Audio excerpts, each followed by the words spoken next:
મધ્ય પૂર્વ યુદ્ધ અને હોર્મુઝ સ્ટ્રેટ પર ઈરાનના કડક પગલાં વચ્ચે એલપીજી ભરાયેલા 2 ભારતીય જહાજો ગુજરાતના દરિયાકાંઠે પહોંચવાના છે। મધ્ય પૂર્વ યુદ્ધ અને હોર્મુઝ સ્ટ્રેટ પર ઈરાનના કડક પગલાં વચ્ચે એલપીજીએ ભરેલા 2 ભારતીય જહાજો ગુજરાતના દરિયાકાંઠે પહોંચવાના છે। આમાંથી એક જહાજ શિવાલિક આજે બપોરે 2 વાગ્યાની આસપાસ ગુજરાતના મુન્દ્રા બંદરે પહોંચશે। નંદાદેવી 17 માર્ચે કંડલા બંદરે પહોંચશે।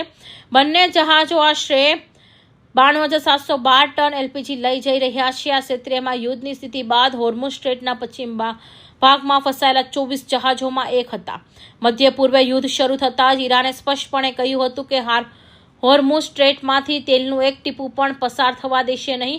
જો કે હોર્મુઝ છોડતા ભારતીય જહાજોના સમાચાર સમગ્ર વિશ્વને ચોંકાવી દીધું છે। દરમિયાન ભારતના વિદેશ પ્રધાન એસ જયશંકરે ખુલાસો કર્યો છે કે ભારત હોર્મુઝમાંથી જહાજોને કેવી રીતે પસારમાં સફળ રહ્યું છે। होर्मुज़ के वेस्ट में पर्शियन गल्फ में 24 भारतीय फ्लैग वेसल्स थे। उसमें से 2 वेसल शिवालिक और नंदा देवी, ये भारतीय इंडियन फ्लैग वेसल थे। शिवालिक और नंदा देवी ये एलपीजी कैरी करते हैं, एलपीजी कैरियर्स हैं। इन्होंने आज अर्ली मॉर्निंग, देर रात में early morning straight of Hormuz cross किया सेफली और ये भारतवर्ष की तरफ बढ़ रहे हैं।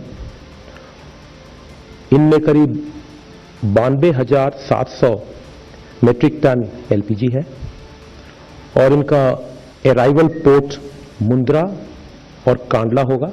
ભારતના વિદેશ મંત્રી એસ જયશંકર યુરોપિયન યુનિયનના વિદેશ મંત્રીઓની બેઠકમાં હાજરી આપવા માટે બ્રેસલેસમાં છે। અહીં તેમણે ફાઇનાન્શિયલ ટાઈમ્સ આપેલા એક ઇન્ટરવ્યુમાં કહ્યું હતું કે હું હાલમાં ઈરાન સાથે ચર્ચામાં વ્યસ્ત છું અને મારી ચર્ચાઓને કેટલાક પરિણામો સામે આવ્યા છે।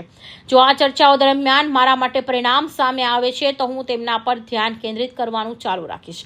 ચોક્કસપણે ભારતના દૃષ્ટિકોણથી એ સારું છે કે આપણે તર્ક અને સંકલન કરી અને ઉકેલ શોધીએ છીએ। જો આનાથી અન્ય લોકો પણ તેમાં જોડાઈ શકે તો મને લાગે છે કે દુનિયા તેના માટે વધુ સારી છે।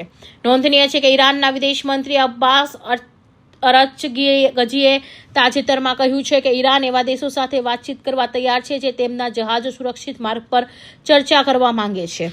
કૌશિક પટેલનો report, Hind TV news, Surat.